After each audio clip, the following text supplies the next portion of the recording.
India में बहुत तरीके की शादियाँ होती हैं depending upon the different culture, religion and economic bracket. जो सबसे महंगी शादी इंडिया के अंदर हुई थी वो हुई थी ईशा अंबानी की, विच कॉस्टेड अराउंड 700 करोड़। लेकिन अगर आपको ये तामझाम वाली शादियाँ नहीं चाहिए, एक सिंपल वेडिंग चाहिए, तो वो कैसे पॉसिबल है? क्योंकि हमारे लॉ के अकॉर्डिंग कुछ मिनिमम सेरेमनीज़ हैं जिनका होना बहुत ही ज़रूरी है। लेकिन अगर मैं आपसे कहूँ कि आप ऐसी प्लेन और सिंपल वेडिंग कर सकते हैं without any ceremonies and in fact without any priest, किसी पंडित के बिना भी आप शादी कर सकते हैं, तो वो कैसे पॉसिबल है?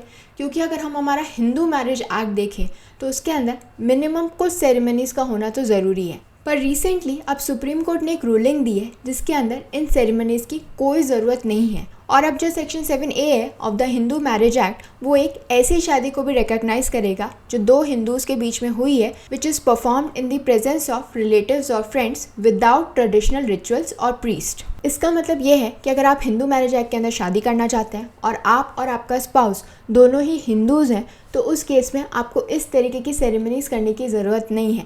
यानी जैसे कि सतपदी हुई या वरमाला की जो सेरेमनी होती है, ये सेरेमनीज़ करने की ज़रूरत नहीं है।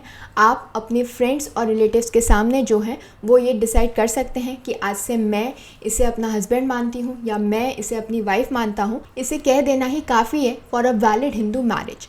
तो यही रूलिंग रिसेंटली दी है सुप्रीम कोर्ट ने, और आज के हमारे वीडियो में हम इसी रूलिंग के बारे में बात करेंगे। जिस केस के अंदर इसे हेल्ड किया गया है, it is Ilavarasan versus superintendent of police. इस केस के अंदर ये हेल्ड किया गया था कि अब जो लोग हैं वो सेल्फ रिस्पेक्ट मैरिजेस कर सकते हैं। यानी एक ऐसी मैरिज जिसके अंदर किसी भी पंडित की या फिर जिन्हें हम प्रीस्ट कहते हैं उनकी ज़रूरत नहीं है।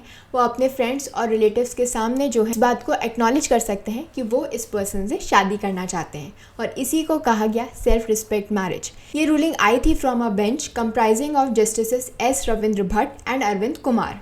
अब हम समझ लेते हैं उस केस के बारे में जिसके अंदर ये रूलिंग आई है। इस केस के अंदर जो हस्बैंड है उनका क्लेम है कि उनकी वाइफ को फोर्सिबली उनसे दूर रखा जा रहा है और उन पे दबाव बनाया जा रहा है कि वो अपने मैटरनल अंकल से शादी कर लें, जिसके बाद उन्हें रिस्ट्रेन किया गया बाय हर पेरेंट्स। और इस केस के अंदर इन हस्बैंड और वाइफ ने शादी की है as per section 7A of the Hindu marriage act. इस सेक्शन के अकॉर्डिंग दो हिंदूज जो हैं वो शादी कर सकते हैं in the presence of relatives, friends and other persons. लेकिन इस सेक्शन के अंदर, इस प्रोविज़न के अंदर कहीं पर भी ये मेंशन नहीं है कि किसी प्रीस्ट का, किसी पंडित का या फिर किसी भी तरीके के रिचुअल का जो है होना ज़रूरी है। सिर्फ ये कहा है कि जिन दो लोगों की शादी हो रही है वो हिंदूज़ होने चाहिए, और ये जो शादी है वो हो रही है इन the presence of relatives, friends और अदर पर्सन्स। हम देख सकते हैं कि इस प्रोविज़न के अकॉर्डिंग स्पाउसेस को क्या करना है, उन्हें सिर्फ डिक्लेयर करना है, सिर्फ ये एक्सप्रेस करना है their willingness to take each others as spouse.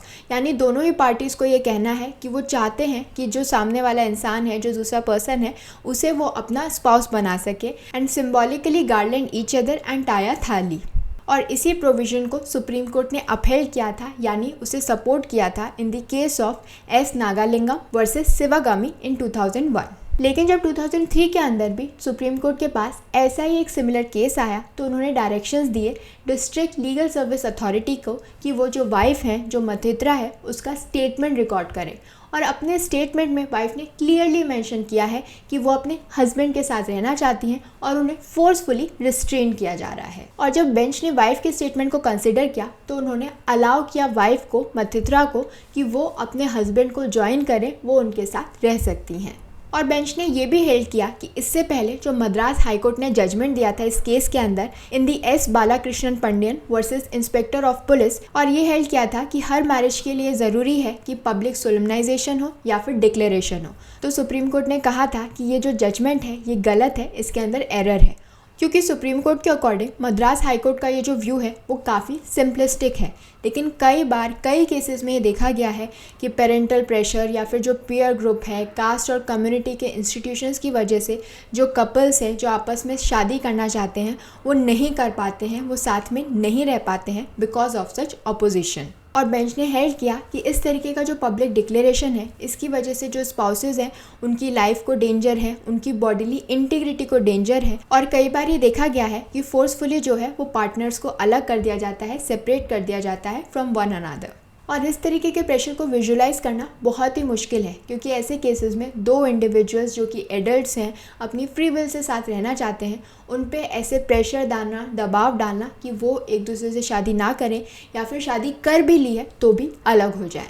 और ऐसे केसेस में अगर जुडिशरी भी पब्लिक डिक्लेरेशन जैसी कंडीशन जो है वो इम्पोज करेगी, जो कि section 7A of the Hindu marriage act से जो है एब्सेंट है, वहाँ पे नहीं है, तो उस केस में हम इस पूरे स्टैट्यूट का बहुत ही नैरो स्कोप देख रहे हैं, ब्रॉडर एस्पेक्ट नहीं देख रहे हैं। और इस तरीके का जो इंटरप्रिटेशन है वो हमारे फंडामेंटल राइट को वायलेट करेगा, जो कि हमें अवेलेबल है under article 21 of the constitution. और क्योंकि इस केस के अंदर जो शादी है वो एक एडवोकेट ने कराई है अपने चैम्बर के अंदर, इसीलिए सुप्रीम कोर्ट ने जो है वार्निंग दी है सभी एडवोकेट्स को कि वो इस तरीके के शादी कराने जैसे एक्ट्स को वॉलंटियर ना करें in their capacity as advocates. वो ये सब करा सकते हैं एज अ फ्रेंड और फैमिली, लेकिन एक एडवोकेट की तरह वो इस तरीके से शादी ना कराएं इन दैट कैपेसिटी, क्योंकि इस तरीके के जो एक्ट्स हैं वो एडवोकेट के चैम्बर या फिर ऑफिस को मैट्रिमोनियल एस्टैब्लिशमेंट में कन्वर्ट कर देगी, जिसके बारे में लेजिस्लेचर ने कभी भी इंटेंट नहीं किया था। सो ये जो जजमेंट है वो काफ़ी इंपॉर्टेंट है,